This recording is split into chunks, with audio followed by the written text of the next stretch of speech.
मेरे साथ इस पर बात करने के लिए एक बड़ा पैनल है। लेफ्टिनेंट जनरल संजय कुलकर्णी हैं as defence expert, air commodore Kartikeya Kale हैं as defence expert, Ashok Sajjanhar पूर्व राजदूत जुड़ेंगे अभी थोड़ी देर में हमारे साथ, प्रोफेसर भरत बाराई हैं इंडियाना यूनिवर्सिटी अमेरिका से हमारे साथ जुड़ रहे हैं, और डॉक्टर सैयद आसिफ रिजवी हैं, आप मिडिल ईस्ट एक्सपर्ट हैं, ईरान से हमारे साथ जुड़ रहे हैं। आप सभी का स्वागत है। लेकिन डॉक्टर सैयद आसिफ, पहला सवाल आपसे, क्योंकि आप ईरान से हमारे साथ जुड़ रहे हैं, क्या ईरान में लोगों को लग रहा था कि अमेरिका कुछ ऐसा करने वाला है, वो भी तब जब पूरा ईरान अपने पूर्व सुप्रीम लीडर के मातम में डूबा हो?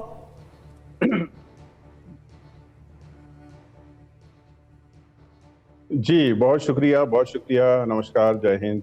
आपने मुझे ईरान से जोड़ा। देखिए, मैं पहले बताऊंगा कि ये अमेरिका भरोसे लायक नहीं है, ये तो हम लोग भी शुरू से कहते हुए आए हैं, और ईरान इसको बखूबी जान रहा था, समझ रहा था, और ईरान भी अलर्ट मोड पे था पहले से।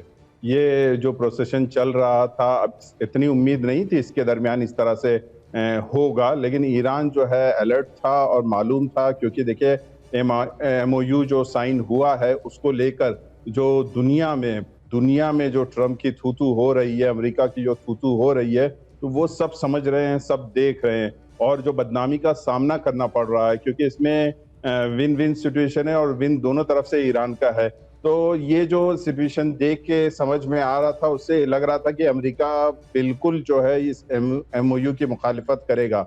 आप देखिए ये नहीं, लेकिन डोनाल्ड ट्रंप तो शुरू कैसे हुई अभी, डॉक्टर रिजवी, डोनाल्ड ट्रंप तो ये कह रहे हैं कि ईरान भरोसे के लायक नहीं है।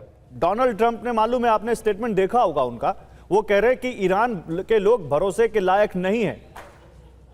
वो कह रहे हैं ईरान ने हमारा भरोसा तोड़ा है, इसलिए जो वो, और उसका वो रेफरेंस वो दे रहे हैं जो कल ईरान ने 3 जहाजों पर अटैक किया।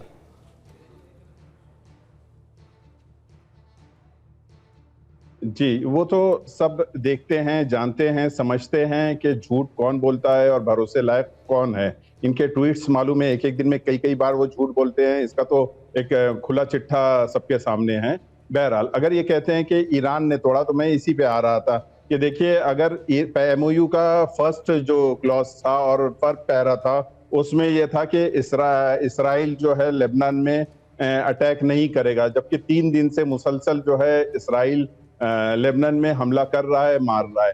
सेकेंड थिंग देखिए, 5th क्लॉज में ये था कि जो स्टेट ऑफ हॉर्मुज है, इसको जो है ईरान संभालेगा, ईरान इसका मैनेजमेंट देखेगा, ईरान के हाथ में रहेगा 60 दिन तक, उसके बाद जो उस पर बातचीत होगी आगे की होगी।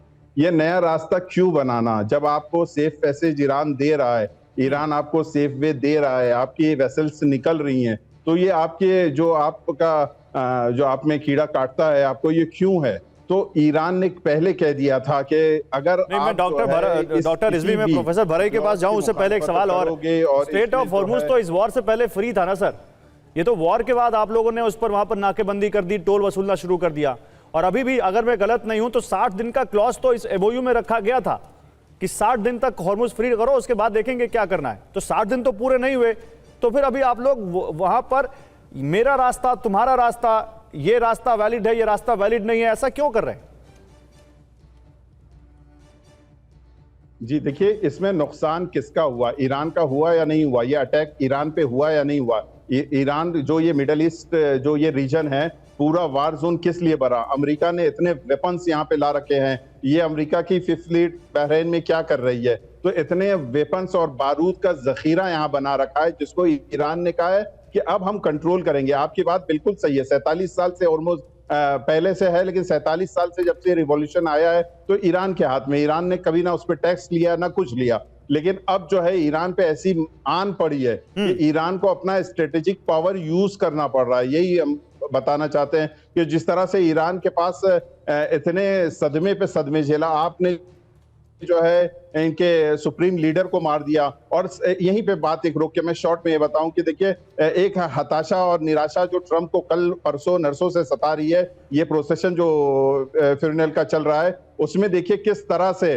पब्लिक रोड पे है, ये पूरा नैरेटिव खत्म कर दिया, ये पूरा प्रोपेगेंडा और जो ये एजेंडा लेके आते थे, पूरे पे पानी डाल दिया। मतलब आप कह रहे हैं कि अमेरिका ने मजबूर किया। ओके डॉक्टर रिजवी, आपकी बातों का एक सूत्रीय यहाँ पर जो आपका कहने का मतलब है कि अमेरिका ने ये कंडीशन आने दी, अमेरिका की वजह से, ट्रम्प की वजह से ये मजबूरी हुई ईरान की।